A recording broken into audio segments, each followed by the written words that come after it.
guys. I know you want to blow the whistles, but do it gently, our folks. You know, we don't have any ear protection here. Easy.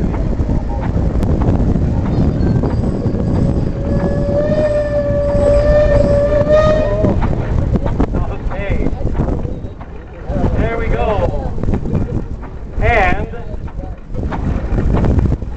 Scott Higgins, driving his 1922, 1919, 1921, 15, 16, Russell, okay, 1916 Russell.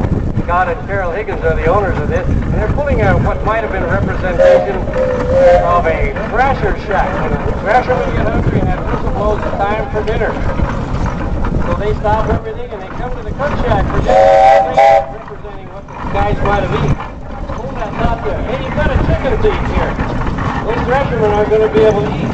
Nice, chicken. Yeah. Oh my God. Don't holler this. See something happen about that. Oh, there's a sheriff in town.